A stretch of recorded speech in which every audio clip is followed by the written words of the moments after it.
السلام علیکم، welcome to another vlog. ناظرین، آج کے اس ولاگ میں آپ لوگوں کو یہ بتاؤں گا کہ آپ لوگ صرف 2 ڈاکومنٹس اسٹرانگ کر کے لگا دیں گے، میں آپ لوگوں کو یہ بتا سکتا ہوں کہ آپ لوگوں کے ویزا لگنے کے کتنے چانسز ہو سکتے ہیں۔ وہ 2 ڈاکومنٹس کون سے ہیں وہ میں آپ لوگوں کو اسی ویڈیو میں جا کے بتا دوں گا۔ سب سے پہلے آپ لوگوں کو میں بتا دوں کہ اگر آپ لوگ شنجن کے لیے اپلائی کرنا چاہتے ہو، یہ ایک بہت ہی زبردست ٹائم ہے۔ اور کہیں لوگ ہوتے ہیں جو شنجن کے لیے اپلائی کرتے ہیں، ان کے پاس پلاننگ نہیں ہوتا ہے، ان کو پتہ نہیں چلتا ہے کہ کون سے ڈاکومنٹس لگا لینی چاہیے اور کون سے نہیں، کیا چیز ہے جو ان کے کیس کو کمزور بنا سکتا ہے۔ اور کئی لوگ ایسے ہوتے ہیں جب مجھے کال کرتے ہیں، مجھے بتاتے ہیں، گھبراتے ہیں کہ سر ہمارے پاس ٹریول ہسٹری نہیں ہے۔ بردر دیکھو، میں آپ لوگوں کو ایک بات آج بتانا چاہتا ہوں، کھل کے بتانا چاہتا ہوں۔ ٹریول ہسٹری کے حوالے سے زیادہ تر پاکستان میں وہ لوگ ٹریول ہسٹری کی باتیں کرتے ہیں جن کو یہ کام خود کر رہے ہوتے ہیں، بزنس کر رہے ہوتے ہیں۔ وہ لوگوں کو پھر گھما پھرا رہے ہوتے ہیں، کسی کو دبئی بھیجتے ہیں، کسی کو ترکی بھیج دیتے ہیں، کسی کو تائی لینڈ بھیج دیتے ہیں۔ تو میں کبھی بھی اس چیز کے حق میں نہیں ہوں کہ آپ لوگ پاکستانیوں کو لوٹیں اور ان سے اتنے پیسے لے لیں، کیونکہ جب میں خود ایک چیز کر کے ایکسپیرینس سے مراد ہے کہ میرا کوئی ٹریول ہسٹری نہیں تھا، جب میں نے اپلائی کیا مجھے ویزا مل گیا، تو پھر میں باقیوں کو کیوں گھماؤں پھراؤں؟ اور نہ کہ میں نے آج تک شنجن کے کسی بھی کنٹری کے ویب سائٹ میں جا کے میں نے یہ دیکھا ہے، انہوں نے اسپیسیفائی کیا ہے کہ ٹریول ہسٹری مسٹ ہے۔ کبھی کسی نے نہیں کہا۔ جو ان کے ریکوائرمنٹس ہے، وہ ریکوائرمنٹس اگر آپ پورا کریں تو آپ کے ویزا لگنے کے چانسز بہت زیادہ اچھے ہو سکتے ہیں۔ تو یہی چیزیں میں خود اپنے ویزا کے اوپر اپلائی کیا تھا، اور یہی چیزیں میں نے اپنے باقی کلائنٹس کے لیے بھی کیا تھا۔ تو باقی اگر آپ لوگ جو 2 ڈاکومنٹس ہیں جس کی میں اکثر اپنے ولاگ میں ذکر کرتا ہوں، وہ 2 ڈاکومنٹس کون سے ہیں؟ کیونکہ جب آپ کی طرف سے جو 2 ڈاکومنٹس ہوں گے نا، باقی چیزیں میں کر لوں گا، وہ میں آپ کو ہیلپ آؤٹ کر لیتا ہوں، میں خود بنا کے۔ تو جب آپ کے 2 ڈاکومنٹس ہوں گے، باقی ڈاکومنٹس میں پھر آپ کی ہیلپ آؤٹ کر سکتا ہوں، میں تیار کر سکتا ہوں۔ وہ 2 جو ڈاکومنٹس ہیں جو امپورٹنٹ ہے، وہ آپ کے کیس کو اسٹرانگ کرتے ہیں اور وہ یورپین کنٹریز کو مجبور کرتے ہیں کہ وہ آپ کو ویزا دے دیں۔ سب سے جو پہلا چیز ہے وہ آپ کی بینک اسٹیٹمنٹ ہے۔ دیکھو، اگر آپ کی بینک اسٹیٹمنٹ جو ہے 6 مہینہ پرانا ہے اور اس میں آپ مسلسل اپنا ٹرانزیکشن کر رہے ہو، بے شک اس میں آپ 10,000 کر رہے ہو، 20,000 کر رہے ہو، 40-50 آ رہے ہیں، پیسے جا رہے ہیں، ٹھیک ہے، یہ چیز امپورٹنٹ ہوتی ہے۔ یہ نہیں ہے کہ اگر آپ صرف اور صرف ویزا کے لیے نیا اکاؤنٹ کھول دیا اور اس کے لیے آپ نے ایک دم لاکھوں نہیں بلکہ کروڑوں پیسے ڈالو، پھر بھی اس کا ویزا ریجیکٹ ہو سکتا ہے ایز کمپیئر ٹو دوز جو کہ جن کے اکاؤنٹ میں صرف 7-8 لاکھ ہوتی ہے اور وہ کبھی 10، کبھی 20، کبھی 30، کبھی 40 نکالتے ہیں۔ یہ زیادہ اسٹرانگ ہوگا اس کی نسبت سے جس نے کروڑ روپے اپنے اکاؤنٹ میں ڈالی ہے۔ تو یعنی اگر آپ کے اکاؤنٹ میں 10 سے 12 لاکھ روپے ہے نا، اس میں بھی آپ نے چھوٹے موٹے اماؤنٹس کے ٹرانزیکشن کی ہے، لیکن وہ اوتھینٹک ہے اور اوریجنل ہے، تو آپ کے کیس کو میں اسٹرانگ زیادہ بنا سکتا ہوں۔ وہ کیسے بنا سکتا ہوں؟ وہ اس طرح سے بنا سکتا ہوں کہ اس کے بعد آپ کے دوسری جو ڈاکومنٹس ہے وہ ہے آپ کا کوئی بھی چھوٹا موٹا بزنس جو کہ آپ اس کو رجسٹر کر چکے ہوں گے۔ بردر دیکھو، چھوٹا موٹا بزنس اور رجسٹریشن کی جو بات کرتا ہوں نا، اس کا مطلب کیا ہے؟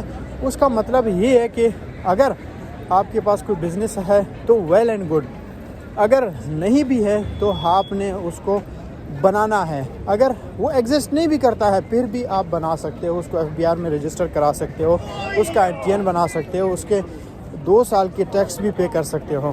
جب آپ یہ چیزیں کریں گے تو وہ کوئی بھی مطلب ایک لیگل طریقہ ہے، کوئی الیگل بھی نہیں ہے۔ بے شک آپ نے ابھی کیا ہے، پرانا آپ نے بزنس رجسٹر نہیں کیا، نیا کیا ہے، وہ یہ دیکھیں گے کہ بھائی بندے نے ابھی جا کے اپنا بزنس رجسٹر کیا ہے، لیکن یہ ان کے لیے میٹر نہیں کرتی ہے۔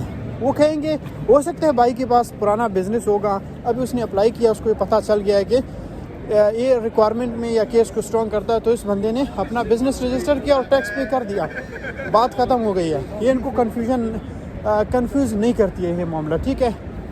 تو یعنی جو 2 ڈاکومنٹس میں نے آپ لوگوں کو بتایا ہے نا, یہ 2 چیزیں اگر آپ کے پاس ہے تو پھر آپ آ جائیں میرے پاس, میں آپ کا کیس ڈیل کروں گا اور میں اس کو خود تیار کروں گا.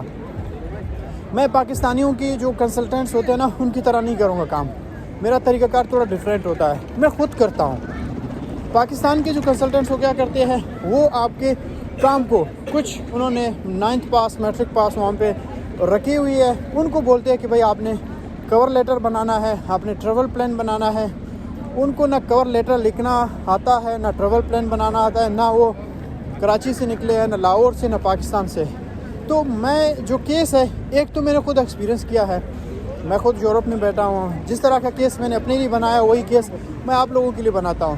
اور میں زیادہ تر میں اپنے کلائنٹس کو یہ بھی بتاتا ہوں کہ آپ لوگ مائنڈ نہ کریں اس بات کو. میں کئی ایسے لوگ ہوتے ہیں وہ میسج کرتے ہیں, ان کو میں جواب نہیں دیتا ہوں, اس کے ایک ریزن ہے.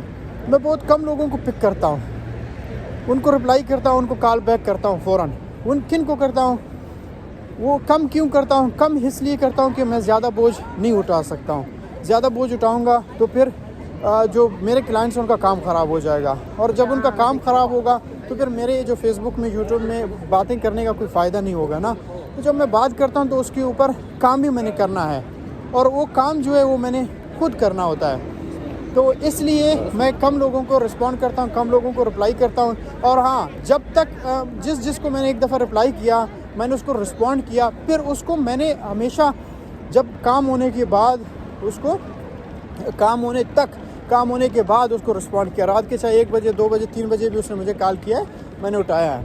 تو یہی بات میں آپ لوگوں کو بتاؤں گا کہ جن لوگوں کو میں پک کروں گا تو ان کو پھر میں کام کرا کے دوں گا, ٹھیک ہے. تو آپ کی طرف سے صرف اتنا رسپانسبلٹی ہے, جب تک آپ کے پاس یہ 2 چیزیں ہیں تب آپ مجھ سے رابطہ کر سکتے ہو. پہلا نمبر پہ آپ کا بینک اسٹیٹمنٹ, دوسرے نمبر پہ آپ کا کوئی بھی کاروبار بزنس رجسٹرڈ ہو, ٹھیک ہے. یہ 2 چیزیں آپ کے پاس ہو, باقی چیزیں میں آپ کو بنا کے دوں گا, گائیڈ کروں گا, ہر ایک چیز پہ فوکس کر کے آپ لوگوں کو بتاؤں گا. تو میری طرف سے جو کام ہوگا وہ کور لیٹر, ٹریول پلان, یہ سارا چیز میں بناؤں گا. اور ٹریول پلان کی میں زیادہ تر اس لیے جو کور لیٹر اور ٹریول پلان ہوتا ہے اس پہ میں فوکسڈ ہوتا ہوں نا, کیونکہ اس چیز میں زیادہ تر جو کلائنٹس ہوتے ہیں وہ مارک آتے ہیں. وہ ابھی بھی میں نے آپ کو بتایا تھا کہ کئی لوگ کہتے ہیں نا جو مجھے بیچتے ہیں کہ سر ہمارا ویزا ریجیکٹ ہو گیا, ان کا پھر میں دیکھتا ہوں ان کو ریجیکشن زیادہ تر ان چیزوں پہ آئی ہے کہ ان لوگوں کو جو کور لیٹر پاکستان سے انہوں نے ایسے بندے سے بنایا, اس کو نہ اسپین کا پتہ ہے, نہ فرانس کا پتہ ہے, نہ جرمنی کا, نہ پرتگال کا, کسی جگہ کا, نہ نیدرلینڈ, نہ آسٹریا, ان کو پتہ نہیں ہوتا ہے. اب میں نے ان چیزوں کا ایکسپیرینس کیا ہے, گھوم پھر کے یہاں پہ آیا ہوں, یہاں پہ چیزوں کو دیکھا ہے, ہر چیز کا پتہ ہوتا ہے, تو اس کے مطابق میں ٹریول پلان بنا لیتا ہوں. کور لیٹر ایک تو خیر میری انگلش بھی ٹھیک ہے, میں نے ماسٹرز انگلش میں کیا ہوا ہے, وہ ایکسپریشن بھی ٹھیک ہے, دوسرے ساتھ میں ایکسپیرینس بھی ہے, کام کا پتہ ہوتا ہے کہ میں اس کو کیسے ارینج کر سکتا ہوں, اس کو کیسے مینیج کر سکتا ہوں, کیسے اس کو لکھ سکتا ہوں. تو یہ چیزیں میں اس لیے اس چیزوں کے اوپر کلیم کرتا ہوں اور میں بنا سکتا ہوں. تو باقی اگر آپ لوگوں کے پاس یہ 2 ڈاکومنٹس ہے, اور اگر آپ اپنا جو کیس فائل کرانا چاہتے ہو, میری کنسلٹنسی لینا چاہتے ہو, تو آپ لوگ دیے گئے نمبر پہ مجھ سے رابطہ کر سکتے ہیں اور مجھے بتا سکتے ہیں. تو انشاءاللہ میں اپنا 100% دے دوں گا اور افورڈ کر کے آپ لوگوں کو بھی یورپ میں بلا سکتا ہوں. تو ملتے ہیں انشاءاللہ اگلی ویڈیو میں, تب تک کے لیے اپنا خیال رکھیں. Thank you so much.